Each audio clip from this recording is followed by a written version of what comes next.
வணக்கம் my dear zonemates, welcome to Safi zone. நான் உங்க ஷஃபி அண்ட் இன்னைக்கு நம்ம பார்க்க போறது விடாமுயற்சி படத்துடைய அப்டேட், விடாமுயற்சி படத்துடைய ரிவ்யூ.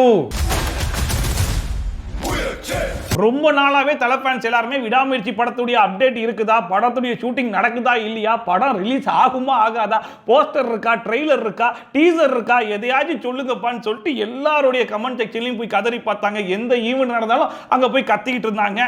அது முடிஞ்சு அதுக்கப்புறமா அஜித்தே கடவுளே அப்படின்னு சொல்லிட்டு அதை கத்தி அதை ட்ரெண்ட் பண்ணிட்டு இருந்தாங்க. அதை பார்த்துட்டு தல அஜித்தே இறங்கி வந்து தயவு செஞ்சு அப்படிலாம் கத்தாதிக்கடா வேணாண்டான்னு சொல்லி கேட்டா கூட இன்னைக்கு தியேட்டர்ல படம் போடுற வரைக்கும் அதை தான் கத்திட்டு இருந்தாங்க.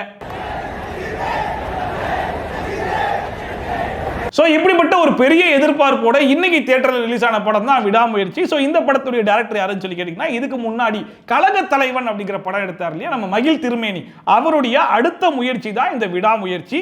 சோ படம் எப்படி இருக்கு என்ன ஏது அப்படிங்கிறத நம்ம முழுசா பார்த்துடலாம். சோ இந்த படத்துல யாரெல்லாம் நடிச்சிருக்காங்கன்னு சொல்லி பார்த்தீங்கன்னா, நம்ம தல அஜித், த்ரிஷா, அர்ஜுன், ரெஜினா கசன்ட்ரா, அதுக்கப்புறம் ஆரவ், ரம்யா இவங்கெல்லாம் நடிச்சிருக்காங்க. பெரிய ஒரு பட்டாளம்லாம் இல்லாம ஒரு லிமிடெட் ஆக்டர்ஸை வச்சு எடுக்கப்பட்ட படம் தான் இந்த விடாமுயற்சி. இந்த படத்தை இந்தியாவில் ஷூட் பண்ண வேணாம் அப்படிங்கிற மாதிரி டிசைட் பண்ணிட்டாங்க போலுக்கு. அதனால அஜர்பைஜான் அப்படிங்கிற ஒரு நாட்டில் தான் படத்தை முழுக்க முழுக்க ஷூட் பண்ணிருக்காங்க. அந்த நாடு எப்படி இருக்குன்னு சொல்லி பார்த்தீங்கன்னா, முழுக்க முழுக்க ஒரு பாலைவனம் மாதிரியே இருக்குது. அதனாலே இந்த படம் பார்க்கறதுக்கு ஒரு ஹாலிவுட் லுக்கே கொடுக்குது. இந்த படத்தில் த்ரிஷா, அர்ஜுன், ரெஜினா கசன்ட்ரா இவங்களெல்லாம் வச்சு பார்க்கும்போது லியோ படத்துடைய கேஸ்டிங் மாதிரியே ஒரு ஃபீல் கொடுத்த மாதிரி இருந்துச்சு. என்ன இங்க ரெஜினா கசன்ட்ரா, அங்க மடோனா செபஸ்டியன் அந்த ஒரு ரீப்ளேஸ்மெண்ட் இருந்த மாதிரி எனக்கு தோணுச்சு. உங்களுக்கும் அப்படி தோணுச்சான்றதை சொல்லுங்க. சரி, படத்துடைய ஒன்லைன் என்ன அப்படின்னு சொல்லி கேட்டீங்கன்னா, தல அஜித் அண்ட் த்ரிஷா ரெண்டு பேருமே லவ் பண்ணி கல்யாணம் பண்ணி சந்தோஷமா தான் இருக்காங்க.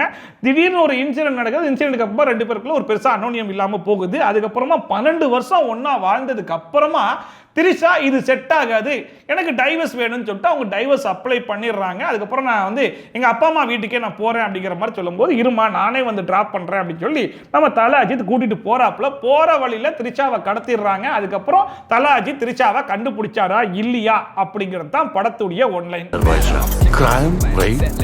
சரி, ஓவராலா விடாமுயற்சி படம் எப்படிதான்பா இருந்துச்சு, படம் பார்க்கறதுக்கு ஒர்த்தா இல்லையா, படத்துடைய பாசிட்டிவ் என்ன நெகட்டிவ் என்ன அப்படிங்கிற மாதிரி கேட்டீங்கன்னா, நம்ம எல்லாத்தையும் பத்தி பேசிடலாம். ஃபர்ஸ்ட் படத்துடைய பாசிட்டிவ் பத்தி பேசிடலாம்.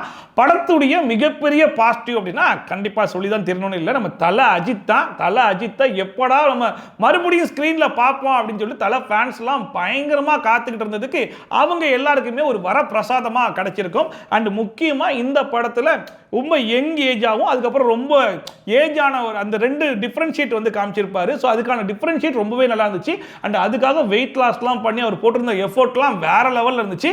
அண்ட் ஆக்டிங் வழக்கம் போல பிரிச்சு மேஞ்சிட்டாப்ல. வாட்ச் கெட்டு போச்சுன்னா ரிப்பேர் பண்ணுவோம், டிவி கெட்டு போச்சுன்னா ரிப்பேர் பண்ணுவோம், தூக்கி போட மாட்டோம். அண்ட் தல அஜித்தை ரொம்ப நாளுக்கு அப்புறமா நம்ம ஸ்கிரீன்ல பார்க்க போறோம். ஸோ நிறைய மாசான மூமெண்ட்ஸ்லாம் இருக்கும். நம்ம கத்தி கதர்லாண்டா அப்படிங்கிற மாதிரி எதிர்பார்த்துட்டு போனீங்கனாலோ இல்லை அவரோட ஓப்பனிங் சீனே பயங்கர கிராண்டா தான் வச்சிருப்பாங்க அப்படிங்கிற மாதிரிலாம் நீங்க எதிர்பார்த்து போனீங்கன்னா அதெல்லாம் பெருசா இருக்காது. ஏன்னா இந்த விடாமுயற்சி படத்துல நம்ம தல அஜித்துடைய கேரக்டரை வந்து ரொம்ப ஒரு யதார்த்தமான ஒரு ஹஸ்பண்ட் எப்படி இருப்பாரோ அப்படிதான் வந்து டிசைன் பண்ணிருக்காங்க. ஸோ அந்த கேரக்டருக்குள்ள இவர் என்ன எமோஷன்ஸை கேரி பண்ண முடியுமோ, என்ன ரொமான்ஸை காட்ட முடியுமோ, என்ன வந்து கோவத்தை காட்ட முடியுமோ அது எல்லாத்தையுமே வந்து சூப்பராகவே கேரி பண்ணியிருக்காப்புல. அண்ட் நீங்க எதிர்பார்க்குற மாதிரி அப்போ மாசீன்ஸே சுத்தமா இருக்காது அந்த படத்தில் அப்படின்னு சொல்லி கேட்டீங்கன்னா அதுவுமே இருக்குது செகண்ட் ஹாஃபுக்கு அப்புறமா. அண்ட் அதுலயுமே மனுஷன் இறங்கி பட்டையை கிளப்பியிருப்பாப்புல. அண்ட் அடுத்ததா த்ரிஷா, அவங்கள பத்தி சொல்லவே வேணாம். அவங்களுக்குலாம் படத்துக்கு படம் வயசு ஆகுமா ஆகாதான்னு தெரியல. ஆனால் அழகு மட்டும் படத்துக்கு படம் கூடிக்கிட்டே போகுதுன்ற அளவுக்கு இந்த படத்துலலாம் அப்படியே ஸ்க்ரீனில் பார்க்கறதுக்கு அவ்வளோ அழகாக இருக்காங்க. அண்ட் ஆக்டிங் வைஸும் சொல்லவே வேணாம், பிரித்து மேய்ஞ்சிட்டாங்க. அண்ட் இந்த படத்தில் கூட நம்ம தல அஜித்துக்கு வயசாகுதே தவிர்த்து த்ரிஷாக்கு வயசாகவே இல்லை. அண்ட் அடுத்ததான் அர்ஜுன் அண்ட் ரெஜினா கசன்ட்ரா, இவங்க ரெண்டு பேருமே இந்த படத்துல ஒரு மிகப்பெரிய பாசிட்டிவ்னு சொல்லலாம். அதை மீறி இவங்க ரெண்டு பேருக்கும் ஒரு கேரக்டர் டிசைன் பண்ணியிருப்பாங்க பாருங்க, அது ரொம்பவே சுவாரஸ்யமா இருந்துச்சு. ஸோ அதை நான் ஸ்பாயில் பண்ண விரும்பல. நீங்க படத்துல போய் பார்க்கும்போது என்னடா இது இப்படிப்பட்ட ஒரு கேரக்டரா அப்படிங்கிற மாதிரி நீங்களே மிரண்டு போய் பார்ப்பீங்க. அண்ட் அவங்களுக்கு அடுத்தபடியா நம்ம ஆரவ், அவர் வந்து பிக் பாஸ் சீசன் 1ல டைட்டில் வின்னர் ஆனதுக்கு அப்புறமா நிறைய ப்ராஜெக்ட்ஸ் வந்து பண்ணாப்ல, ஏன் ஹீரோவா கூட பண்ணாப்ல. பட் அது எதுவுமே பெருசா அவருக்கு வந்து கேரியருக்கு பிரேக் த்ரூவா இருந்திருக்குமான்னு சொல்லி தெரியல. பட் இந்த படம் அவருக்கு கண்டிப்பா அவருடைய கேரியர்ல ஒரு பெரிய பிரேக் த்ரூவா இருக்கும். கொஞ்ச நேரமாவே பிரச்சனை பண்ணிட்டு இருக்காங்க.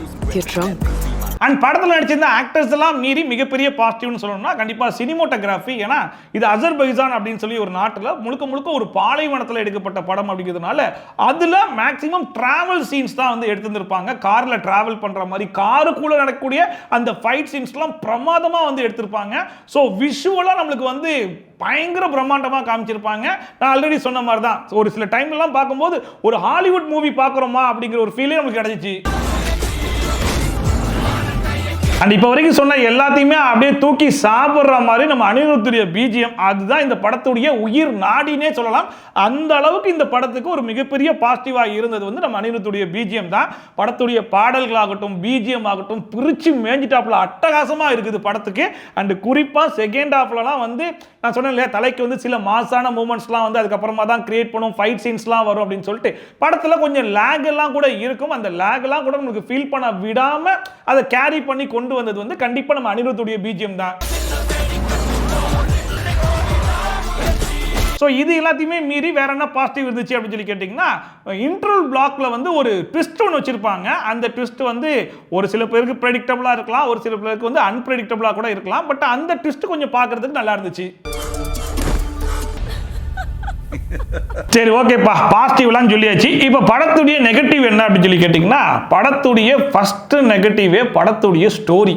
ஏன்னா உண்மையே சொல்லணும்னா ரொம்ப ஃப்ராங்காக சொல்லணும்னா இந்த ஸ்டோரியை தல அஜித் நடிக்காமல் வேற யார் நடிச்சிருந்தாலும் தியேட்டர் பக்கம் போய் நம்ம எட்டி பார்ப்போமா அப்படிங்கிறது ஒரு மிகப்பெரிய கேள்வி தான். ஏன்னா ஸ்டோரியாவே இந்த படம் பெருசாக கன்வின்சிங்காக இருந்துச்சா ஆடியன்ஸுக்குன்னு சொல்லி கேட்டிங்கன்னா அது அந்த அளவுக்கு கன்வின்சிங்காக இல்லைன்ற மாதிரி தான் எனக்கு தோணுச்சு. அந்த மாதிரி பொம்பளைங்க வாழவே கூடாது. அண்ட் இது எல்லாத்தையும் மீறி இந்த படத்தில் ஒரு சில இம்பார்ட்டன்டான சீன்ஸில் ஸ்ட்ராங்காக சொல்ல வேண்டிய ரீசன்ஸ்க்கு பதிலாக காம்ப்ரமைஸ் பண்ணிட்டு கொஞ்சம் ஈஸியாகவே சொல்லிட்டு போயிட்டாங்களோங்கிற மாதிரி தான் எனக்கு ஃபீல் ஆச்சு. அதனாலவோ என்னவோ ஆடியன்ஸ்க்கு பெருசாக அந்த எமோஷனல் கனெக்டே வரலையோன்ற மாதிரி தான் எனக்கு தோணுச்சு.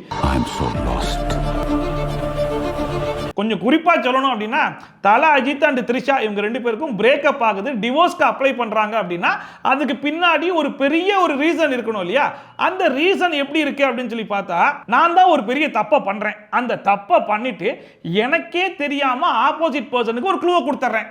அந்த க்ளூவை பார்த்துட்டு சரி ஓகே அப்படின்னு சொல்லிட்டு அவங்க கண்டுக்காமல் விட்டுறாங்க. அப்போ எனக்கு என்ன ஆகுது, என்னது நான் ஒரு தப்பு பண்ணுறேன், அந்த தப்புக்கான க்ளூவையும் உங்ககிட்ட தெரியாமல் நான் கொடுத்துட்டேன், அந்த க்ளூவை கூட பார்த்து நீ கண்டுக்காமல் விடுற அப்படின்னா அப்போ உனக்கு என் மேலே இருக்கிற லவ் அம்புட்டு தானா? சொல்லு கோபால் அம்புட்டு தானா? அப்போ உடனே அப்ளை பண்ணுறேன்டா டிவோர்ஸை அப்படின்னு சொல்லி அப்ளை பண்ணால் அது எப்படிப்பட்ட ஒரு இம்பேக்டை கொடுக்குமோ அப்படிதான் இருந்துச்சு இந்த படத்துடைய இம்பேக்ட்.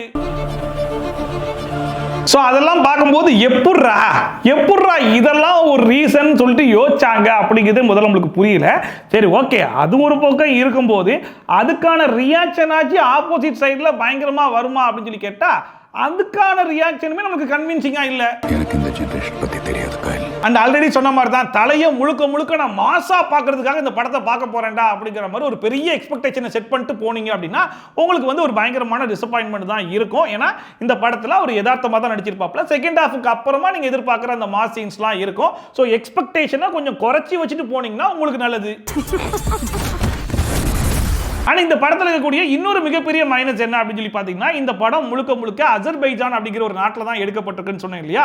ஸோ அங்கே அந்த நாட்டு மக்களோட பேசக்கூடிய கான்வர்சேஷன் எல்லாமே ஒன்று அந்த லாங்குவேஜில் இருக்கிறதுனால கீழே சப்டைட்டிலில் தமிழில் எழுதி போட்டுடுறாங்க. நம்ம அதை படித்து பார்த்து புரிஞ்சிக்க வேண்டியதாக இருக்குது. இல்லைனா மேக்ஸிமம் இங்கிலீஷில் தான் கான்வர்சேஷனே இருக்குது அப்படிங்கிறதுனால இங்கிலீஷ் தெரிஞ்சிருக்கணும். இல்லைனா அதையுமே கீழே சப்டைட்டிலில் படித்து பார்த்தா நம்ம தெரிஞ்சிக்க வேண்டியதாக இருக்குது. ஸோ ஆல்ரெடி சொன்ன மாதிரி தான் செகண்ட் ஹாஃப்ல ஒரு சின்ன லேகை நம்மளால ஃபீல் பண்ண முடியும். ஃபர்ஸ்ட் ஹாஃப் கூட ஓகே அப்படி இப்படின்னு ஏதோ ஒன்று போயிடுச்சு. ஆனால் செகண்ட் ஹாஃப் சுற்றி ஃபைட் சீன்ஸே ரொம்ப நேரம் போயிட்டு இருக்கேடா அப்படிங்கிற மாதிரி ஒரு ஃபீல்லாம் கொடுக்க தான் செஞ்சிச்சு. அண்ட் பிஜிஎம்ல வரக்கூடிய பாட்டு கூட இங்கிலீஷ்லேயே போட்டு வச்சிருந்தாங்க. அண்ட் அது எல்லாத்தையும் மீறி இந்த விடாமுயற்சி படம் அப்படிங்கிறது தல ஃபேன்ஸுக்கு ஒரு நல்ல முயற்சியாகவும் மற்ற ஃபேன்ஸுக்கு அப்படின்னு சொல்லி பார்க்கும்போது ஒரு சுமாரான முயற்சியாகவும் தான் இருக்கும். ஸோ முடிஞ்ச அளவுக்கு உங்களுடைய எக்ஸ்பெக்டேஷனை குறைச்சி வச்சுட்டு இந்த படத்தை போய் பார்த்தீங்க அப்படின்னா பரவாயில்ல, ஒரு போர் அடிக்காம ஒரு நல்ல படத்தை பார்த்துட்டு வந்துட்டோம் அப்படிங்கிற ஒரு ஃபீல் கொடுக்கும். பட் அதுவே நீங்க ஓவர் எக்ஸ்பெக்டேஷனை வச்சுட்டு போய் தியேட்டர்ல உட்கார்ந்தீங்க அப்படின்னா கம்பெனி பொறுப்பேற்காது. விடாமுயற்சி படத்துடைய ரிவ்யூ. இந்த படம் ஓவராலா எப்படி தான் இருந்துச்சு அப்படின்னு சொல்லி கேட்டீங்கன்னா ஒரு சுமாரான ஒரு படம் தான், ஒரு ஒன் டைம் வாட்சபிள், போயிட்டு எந்த விதமான எக்ஸ்பெக்டேஷன் இல்லாமல் பார்த்தீங்கன்னா போர் அடிக்காமல் அந்த படத்தை பார்த்துட்டு வந்துடலாம் அப்படிங்கிற ஒரு ஃபீல் தான் கொடுத்துச்சு. ஆகா ஓகோன்னு சொல்கிற அளவுக்கு படத்தில் பெருசாக வேறு எதுவும் இல்லை. ரொம்ப நாளுக்கு அப்புறம் தலையை ஸ்க்ரீனில் பார்க்குறோண்டா அப்படிங்கிற ஒரு ஃபீல் கொடுத்துச்சு பார்த்தீங்களா, அந்த ஃபீல் உண்மையிலேயே நல்லா இருந்துச்சு. ஸோ சில ஃபேன்ஸுக்கு ரொம்பவே நல்லா இருக்கும், மற்றவங்க எல்லாருக்கும் அந்த படம் போர் அடிக்காமல் போச்சுன்ற ஒரு ஃபீலை கொடுக்கலாம். பட் ஓவர் எக்ஸ்பெக்டேஷனோட போவீங்க அப்படின்னு சொல்லி சொன்னீங்கன்னா அது உங்களுடைய இஷ்டம் தான். போய் பார்த்துட்டு வந்து என்னன்னு சொல்லுங்க. ஸோ யாரெல்லாம் படம் பார்த்துட்டீங்களோ படம் எப்படி இருந்துச்சு அப்படிங்கிறத மறக்காம கமெண்ட் செக்ஷனில் போட்டு விடுங்க, நான் போய் பார்த்து படிச்சுக்கிறேன். யாரெல்லாம் படம் பார்க்க போறீங்க அப்படிங்கிறதையும் சொல்லுங்க, படம் பார்த்துட்டு வந்து நீங்களும் வந்து கமெண்ட் பண்ணுங்க, நான் அதையும் பார்த்து தெரிஞ்சுக்கிறேன். ஓகேவா? ஸோ இதே மாதிரி ட்ரோல்ஸ் அண்ட் ரிவ்யூஸ்லாம் கண்டிப்பாக பார்க்கணும்னு நினைச்சீங்கன்னா மறக்காம சப்ஸ்கிரைப் பண்ணிட்டு பக்கத்துல இருக்க பெல் ஐகானை டான் தட்டி விட்டீங்கன்னா நான் போடுற வீடியோ நோட்டிஃபிகேஷன் டான் டைம்க்கு வந்து சேரும். ஸோ மீட் இது மாதிரி சூப்பரான வீடியோட சூப்பரான ரிவ்யூவோட சூப்பரான ட்ரோலோட உங்களை சந்திக்கலாம். Bye from Shafi. Tata bye bye and take care.